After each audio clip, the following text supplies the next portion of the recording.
Imran Khan, thanks for joining Deutsche Welle. So I want to start by talking about the war in Ukraine. This is, of course, it's the biggest war in Europe in many decades since the Second World War. It's a war that is threatening to throw tens of millions of people around the world into hunger. It's a war that's driving inflation in Pakistan. I want to make sure that our viewers understand your position on the war. Are you prepared to condemn the Russian invasion? Well, Richard, let me say one thing. First, I want to clarify that I am basically an anti-war person. I do not believe that military solutions exist in this world, because when you try and solve one problem with a military operation, you actually end up creating a lot of other problems, as is the case with the Ukraine war, as was the case with Iraq war, in Afghanistan for 20 years. They created so many other problems. So here's someone who opposed all these wars. And so if I was consulted about the Ukraine war, I would certainly have advised not to go into that. Having said that, I have a certain... If I may just interject there, because you have said this in the past and made the point that you opposed the Iraq war and you opposed the Afghanistan war. But you were very explicit in opposing those wars. You even stood in Hyde Park in London in 2003 and made a speech against the Iraq war. You condemned it very vociferously. Why are you not doing the same thing with the war in Ukraine? Well, let me say one thing. I was going to explain why. The reason is that Pakistan has our future is tied up with Russia in terms of gas, oil, and specifically wheat, because we have to import wheat from Russia because of our 220 million population. So when you start condemning people, you're taking sides. Basically, taking moral stands on international issues is very good. But when your country stands to suffer as a result of it, you have to have the luxury to be strong and rich enough to start making, taking sides. My point of view in this is very simple. I was then the Prime Minister. 220 million of people of Pakistan elected me. Their main interest was that I look after the interest of the people. And therefore, we wanted to have the luxury of remaining neutral in this war. But you were very open in your criticism of the United States, and Pakistan has also depended on the United States, billions of dollars of aid coming from the United States over the years. So are you suggesting that it's okay to criticize the United States publicly, even though you depend on them, but with Russia you have to treat them with kind of kid gloves? Is that the relationship with Russia? Richard's slight difference. When I was condemning the Iraq war or the Afghanistan war, by the way, Afghanistan war directly affects Pakistan. We already have over 3.5 million refugees, Afghan refugees in Pakistan. So what happens in Afghanistan, we get affected. But then I was the Prime Minister of Pakistan. And so I was, as a civilian, as someone who doesn't believe in wars, I could speak my mind. But when you become the Prime Minister, your responsibility then becomes the people of your country. And in our case, 100 million Pakistanis are vulnerable, either below the poverty line or just above. So as a Prime Minister, that becomes my main responsibility. And so do you still defend... Pipeline deal, which has been on for 6 years, if we now cancel the visit, the country was going to lose a lot. So just like everyone else. Richard, let me just explain to you. What about Kashmir? Now, India has usurped the rights of the people of Kashmir. I'm sorry, Mr. Khan. Kashmir is a disputed territory between Pakistan and India. So it's very important. But it's very important. No, Richard. I'm sorry, but we're asking you a question about Russia here, It's very Mr. important. Khan, and I don't want you to do a sort of whataboutism turn to talking about Kashmir.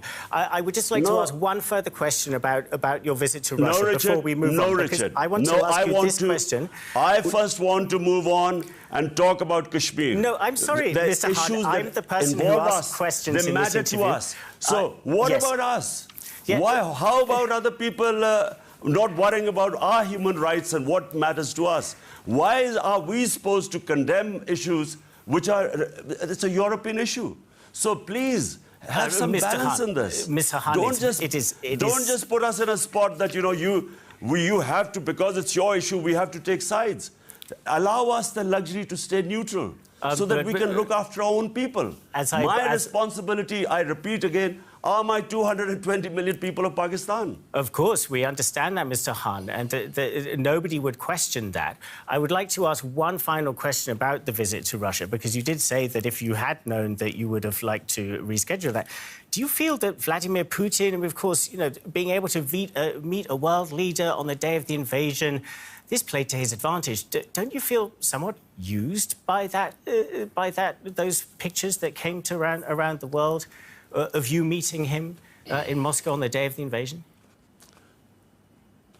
Well, if you recall, a lot of world leaders visited Moscow a few days before me, and in the previous month, a lot of world leaders visited.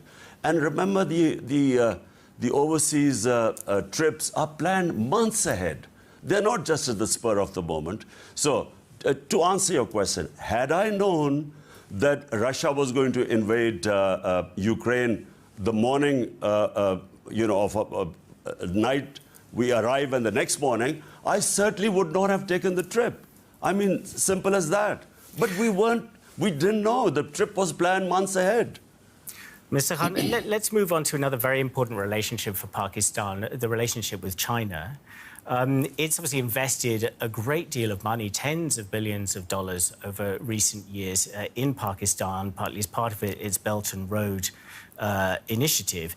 You've described China as a model for Pakistan's development, and yet, as the world has kind of watched it in recent years, it's increasingly becoming a totalitarian, a surveillance state, a really very stark authoritarian power. Does this give you any grounds for discomfort?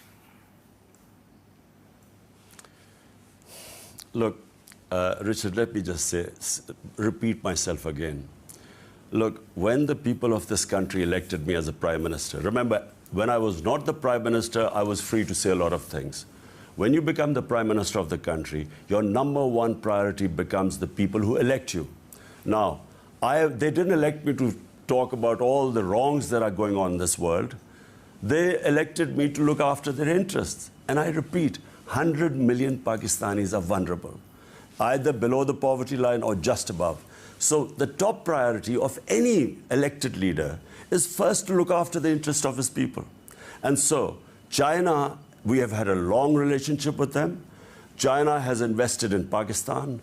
Our main interest is that the sort of development that China has done is much more likely to suit us than, for instance, the Western countries, which have developed long time ago.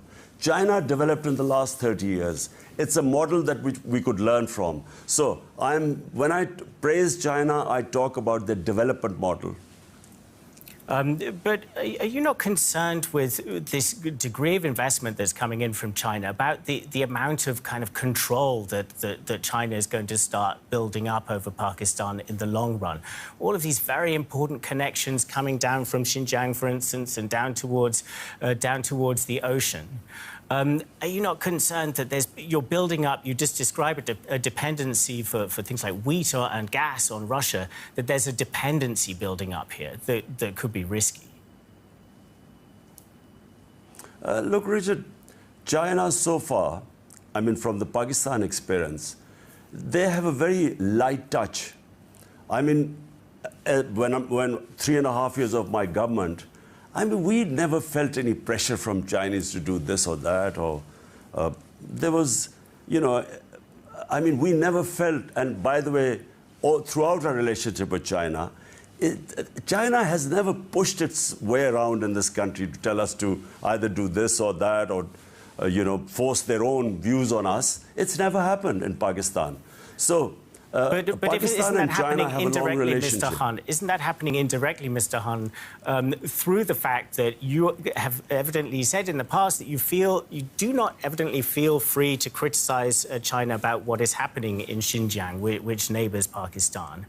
That you evidently have the same phenomenon as with Russia, in that you feel that, Pakistan, by building these relationships with these great authoritarian powers, no longer has the ability to stand up for instance, an oppressed Muslim minority in Xinjiang. But Richard, look, this is where my problem was, where I got a little worked up. Look, there are issues that bother us, Pakistan. Number one issue is Kashmir. It's a dispute. Kashmir is a dispute between Pakistan and India, recognized by the world community in 1948, by the UN Security Council resolutions. Now, 100,000 people have died in Kashmir in the last 30 years. The UN human rights reports on Kashmir are published about all the atrocities that are going on. How come no one even admonishes India, I'm talking about the Western countries, why don't they even at least tell them that we will, if you don't fix the human rights, we sanction you or something? They don't even take a stand against the violence going on in Kashmir right now, documented by the United Nations human rights reports.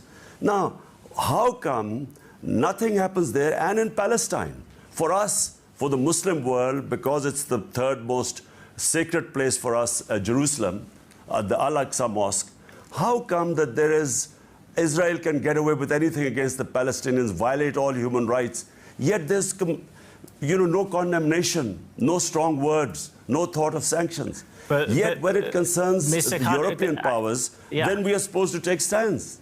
So, I just find this morality, which is selective, I find that a bit hard to swallow. But I think what we're discussing here is that you're also accused of your own selective morality for criticizing India over Kashmir. For instance, here at Deutsche Welle, we've done a lot of coverage of Kashmir. We've also done a lot of coverage of the Western powers' unwillingness to criticize India too openly for geopolitical reasons. We covered that a lot. But I'm asking you about Xinjiang. I'm asking you to explain, do you have your own double standards when it comes to the matter of Xinjiang and also when it comes to the war in Ukraine, that you are simply evidently not willing to criticize either openly? Richard, I'm not talking... You're a television station. You are free to criticize anyone. But your governments, how have they taken a stand on Kashmir, on what's going on there? In 2019, on 5th August, India violated international laws by taking away the statehood of Kashmir that was guaranteed to them in 1948. Now, was there any response? I spoke to the heads of states. I spoke to Angela Merkel. I spoke to Boris Johnson about what was going on in Kashmir. No response, because India is an ally. Now, the problem is not with DW, because you're a television station, you can do anything, but have your governments taken a stand? My point is that why are we, remember as a prime minister, not as an ordinary citizen, when I spoke against Iraq war and against Afghanistan invasion, I was a Pakistani citizen. When you become the prime minister, you then have to select that whatever I say, what consequences will my people face? And your priority must be the people of your country, which is the case with every country. Let me pick up on that directly, Mr. Hun. Let me pick up on that directly, Mr. Hun, because in the immediate aftermath of your term in office, you were removed from office in April. You have been making accusations against the United States very publicly, claiming a conspiracy, your word, to remove you. The United States denies this. This is an accusation you've been very public with. Do you stand by this claim that there was an American-led conspiracy to remove you from office? Well, Richard, let me at the outset explain that anyone would want to have a great relationship with the US. It's a superpower. And Pakistan particularly, because we have amount of exports which we send to the US. And secondly, the most powerful Pakistani community is the Pakistani American community. And I had perfectly good relationship with the Trump administration. Now, I'll just give you the facts. These facts were read out in our cabinet. They were presented in front of our National Security Council, which then said that there was interference by the US, and they actually demarched the US in Pakistan and in Washington.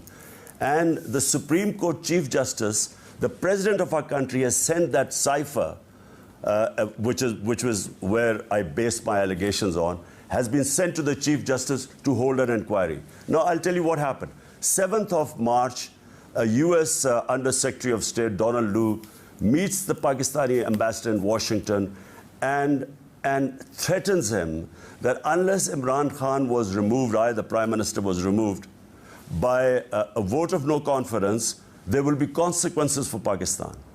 On the next day, the no confidence is tabled. This threat was issued before the no confidence. So we have this cipher, official meeting between the ambassador and this Under Secretary of State. This then, I saw that as well as it went to the President of the country. Now, after that, the moment he issued the threat, then came the no confidence motion, and then our people, my own party members and our allies, started abandoning us. So we have evidence. So Mr. Khan, I would like to pick up the story at that point. So you have made these claims. The United States has denied that. Also, the military establishment in Pakistan has not used the word conspiracy in what you described there. And I would put it to you that is not all of this talk of an American plot really a way of obscuring a rather more simple truth, that what happened to you is that you lost support, you lost the confidence of Pakistan's military, that you had obviously some kind of falling out with General Bajwa, the head of the military, and this opened up the space for them to drop you and for you to be challenged. Well, Richard, let me just give you a bit of the background. I was in power for almost 4 years. The first 2 years, our country went through very difficult time. We inherited a bankrupt economy, one of the biggest current account deficits in our history. That can be easily Googled. Next year came the COVID-19. So first 2 years, we really went through, the country went through bad time, like, in the second, everyone all over the world suffered during COVID-19. But in the third and fourth year, Pakistan's economic growth was the best after 17 years. We grew at 5.6 and 6% respectively. So if our allies or our people had to leave us, I'm talking about, in the no confidence vote, then they should have gone in the first 2 years when country was going through tough times. When we had the best employment figures in the subcontinent at the time. Our economic growth was the best. Our exports were record. Our agriculture was booming. At that time, for them to pull the plug, we know what happened. Because the American embassy was involved. It was meeting members, dissidents of within our party. Mr. Khan, the American embassy was meeting them. So we have evidence. You haven't answered my question, Mr. Khan. Is it not the case that what was fatal for you was losing the confidence of the military? The military gave you their confidence in 2018. That helped you get into office. And now the military has dropped you. Richard, look. By me making accusations right now, whatever I say, the other people will deny it. The best is the president of our country has sent that cipher, the record of the conversation between our ambassador and Donald Lu. He sent it to the Chief Justice of Pakistan to hold an open inquiry. So the best way, we'll find out what actually happened if this inquiry is held. So, rather than blaming other people, let the inquiry come out with the results. But you seem very hesitant to criticize the military, to criticize General Bajwa. I mean, would you have concerns for your safety? Are you worried about criticizing the military publicly? I'm not worried about my safety. But the problem is that we live in a very rough neighborhood. We need a strong army. Just look around in the neighborhood we live. What is going on in the world? I mean, Syria, Libya, Afghanistan, Iraq, Yemen. So Pakistan needs a strong army. And so I would not want to do anything to undermine the strength of our army or to blame our army. What if individuals are involved? Well, let the inquiry find out. This is the best way. The Chief Justice of Pakistan can hold an open inquiry. We'll find out who were the players involved in this conspiracy. But don't you think, we feel Mr. it was a conspiracy, and let's see. But isn't this really the root of Pakistan's problems? Is the military stranglehold over real power? And that this is what has been holding the military back. I mean, Pakistan back. I mean, you say that Pakistan needs a strong military, but you don't need an all-encompassing, totally powerful military that is able to pick up and drop democratic leaders as they see fit. Don't you see that is Pakistan's biggest core problem? Well, Richard, look. Pakistan was a security state. Why it became a security state? Because the moment Pakistan was formed in we got our independence in 1947. 48, there was a small war with India. And so the fear in Pakistan that a 7 times bigger sized neighbor, and we started on the wrong foot with them, that's why we became dependent on our military. And so the military obviously got prominence. So therefore, whenever the democratic 3 times, well, let me just say 62 years, past 62 years, half the time we have been ruled by military, and half the time we have been ruled by these 2 families, the Bhuttos and the Sharifs. So, unfortunately, when you have military intervention, and when the democratic government comes after that, it takes time to evolve the democratic culture.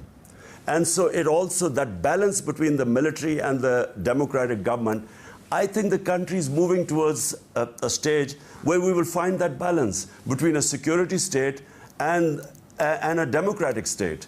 And I feel we are moving in that direction. I feel if you have free and fair elections in Pakistan, we will move into that direction where we'll have that balance.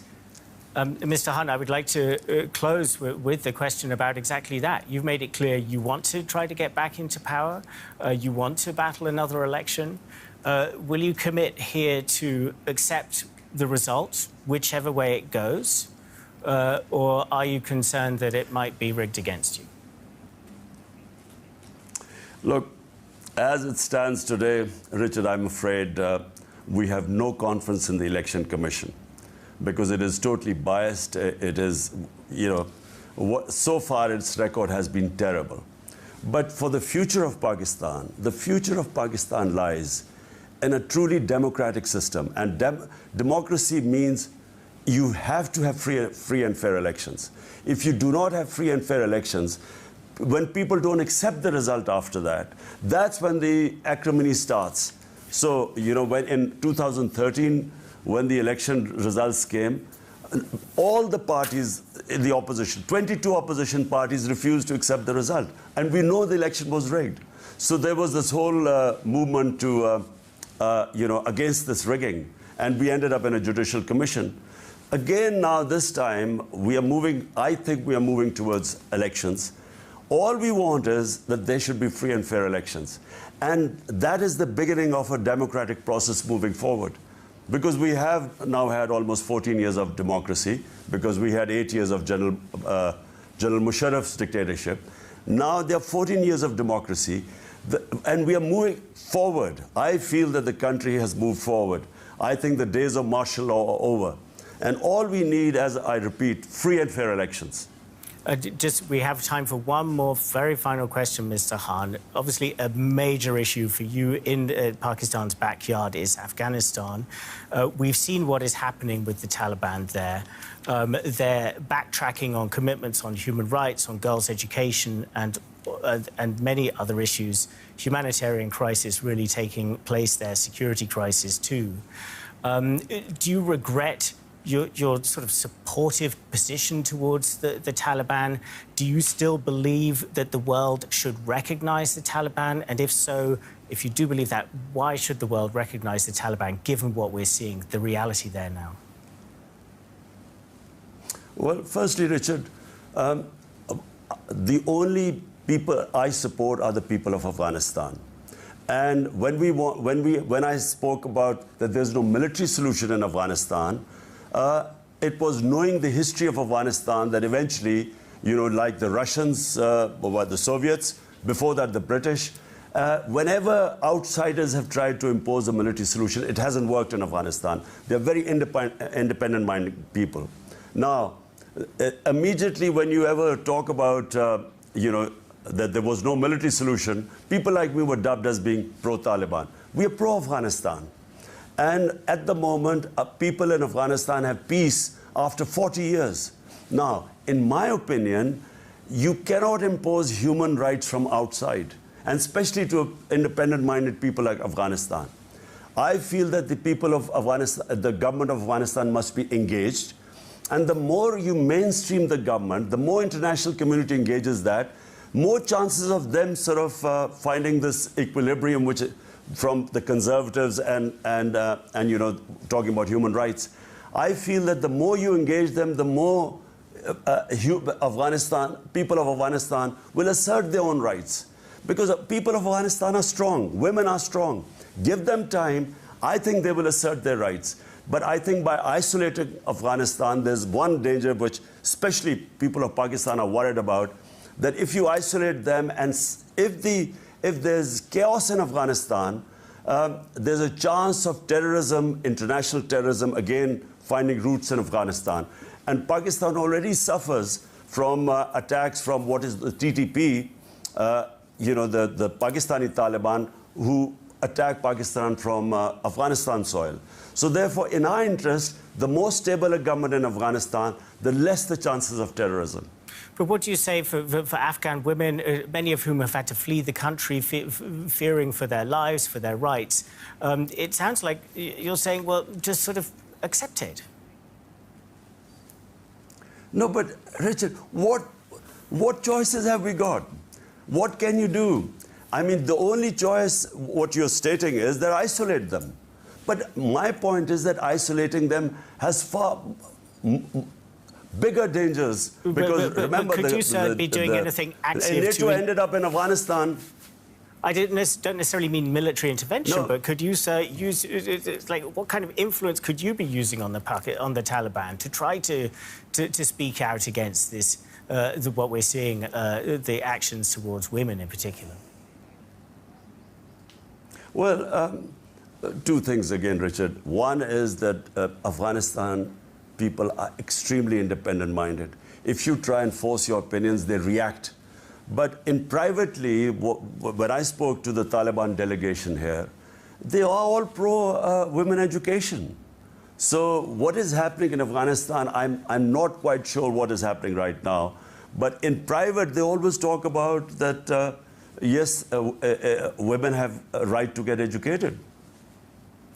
Imran Khan, we'll have to hope that these apparently private promises are kept to. So far, there's no evidence that they are being kept to. Thank you so much for your time, Mr. Khan, for speaking to Deutsche Welle today.